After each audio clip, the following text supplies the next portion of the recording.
where did Maury jump the shark? On the satanic stuff. You know, Maury couldn't, towards the end of his life, he was able to figure it out.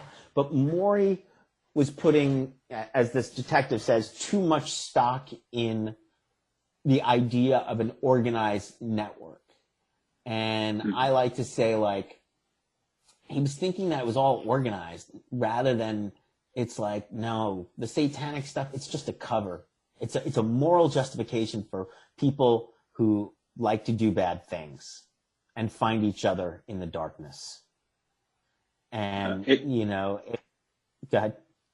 Yeah, well, I would just say you have, I'm not going to quote it properly, but you say something about sort of, not being willing to sort of accept the chaos of the whole thing. I think there's something in the narration at the end of the film and that seemed to sort of ring true. Like, we want to organize all this behavior, make it make sense, but kind of it doesn't really hold up to that. Yeah. I mean, that's the nature of conspiracy, right? Conspiracy theories allow us to make sense out of random chaos. Right. Or is it organized, And so I think this whole idea of making things organized, or not random or a pattern allows us to kind of take control over things that we fear. It is interesting though, because some people really fear organized satanic networks, so I think that was an important thing. Maury, towards the end of it, Maury was like, he kind of realized it was all just cover for sex, drugs, and rock and roll. But if you've got like a bunch of willing foot soldiers and you say, no, Satan compels you, and hell, they'll do it for free, that's even better. Like if you run a criminal organization and you don't have to pay anybody to do all this stuff, then that's even better. And that's the other thing. Like people were like, would Maury be a QAnoner in this day and age? And I was like, at some point, like it may have been, and we're obviously going through a new satanic panic now, when like Little Nas breaks out a shoe that's got a little blood in it and people flip out, it's like, you're fucking dumb. I mean, it's a marketing ploy. Jesus, right. People, keep your head. And so like, would he? Yeah, maybe he would have, and that's the point. Like the point is his original investigation was great. And I highly recommend everybody to read The Ultimate Evil because the first half is brilliant. And by the way, like there's a lot of other information. Like you had, like, for example, you had all these cops in Minot, North Dakota who interviewed all of John Carr's friends. And they're like, oh yeah, John Carr's, he's crazy. He's going back and forth to New York City. He's writing the Son of Sam symbol before it all went down. Like, there's all these different things. You have the Queens District Attorney, John Santucci. Like, a Queens DA, a district attorney is not going to reopen up the Son of Sam case, which is a crazy political hot potato. He's not going to reopen up that case unless there is fairly good evidence. And I've spoken to investigators who have now retired who are like, oh yeah, like the police changed police reports, like they did a lot of stuff, and maybe the other thing is, all these people were saying to me like, well, Josh, what makes you think, we've been trying to get the story out there for years. What makes you think people might believe us now? And I was like, you know what it is? It's the way we look at law enforcement. With TV and with everything that's going on nowadays, you're going to be like, oh, I wouldn't put it past those guys in 1970. So now you're doing a podcast about it. So what are people going to get from the podcast? Level 2 deep dive. We go into some of that very specific evidence. I had recorded some of my first meetings with Maury Terry. And basically we go further into the idea that, there was a mob connection to some of these. I mean, it was, again, the satanic stuff was a cover. It was a smokescreen for the real reasons. And the real reasons were sex, drugs, and rock and roll. The bunch of guys who got together, and who wanted to create some chaos and make some money at the same time. sounds good. I mean, really, what else is there for? Come on, guys. There's no problem. You'll have Tom Cruise.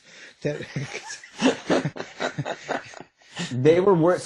the idea was that they were worried that Maury was going to try and link the Son of Sam case to Scientology, because Michael Carr had been a Scientologist for a while before joining the process. And so Maury had gotten some threatening emails from Scientology that I found in his files that were very interesting. But nothing ever happened with that. He did end up linking it to the Process Church, but I think that was, again, a little bit misguided, in terms of like labeling it to one group. I mean, that's like saying, one follower of this religion is somehow representative of the whole thing, where that actually just isn't the case. Whatever happened to them, like the Process Church and things? Is that still going? They've turned into another group, Best Friends Animal Society. They, from what I hear, they're fine. I really don't think, I think that they were, just a bunch of crazy theatrical hippies, you know. There's some interesting interviews, however, on this podcast about that. The occult community in New York City in the 70s, when the process came in, everybody thought that they were really weird. But were they connected to this? I don't really think so. To be honest, like, was there one guy, an offshoot person, like one, bad apple? Yeah. Could he have been connected? Sure. But that doesn't make the whole group connected, I unfortunately was hoping to get some wonderful interviewees, guys like Mitch Horowitz, who could basically add some context into the Satanic Panic section. Right. Because I think it's very nuanced, in the whole Satanic Panic thing. Did Maury contribute to Satanic Panic? Yes, I think he did. Did he do it because he really believed in full networks? Not really. He was more trying to promote his story, but he fed into what they were doing and they fed into what he was doing, and it became an echo chamber. And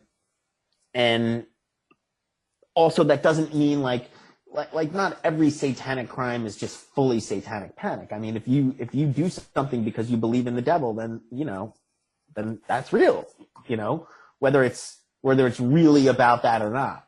Does that make sense? Yeah. I approached it like this. I'm a skeptic, right? Yeah. Complete skeptic. But what happens when a skeptic finds one case that actually has some kind of truth behind it? And that's how I approached it. Like, I don't believe in anything satanic, Ricky Casa, Dungeons and Dragons, it couldn't be more stupid. All that stuff. That's not real, it's not really Satan. It's a bunch of kids, or it's, that, or Harry Potter, totally stupid. But as a skeptic, this Son of Sam case and what went on is far different from anything else I've ever seen. And to me, that was interesting. And I said, okay, let's go down that road, because this challenges my perceptions. Was there really a group of Satanists in Untermeyer Park? Well, there were a group of dudes meeting in Untermeyer Park under the guise of Satan. Were they really Satanists?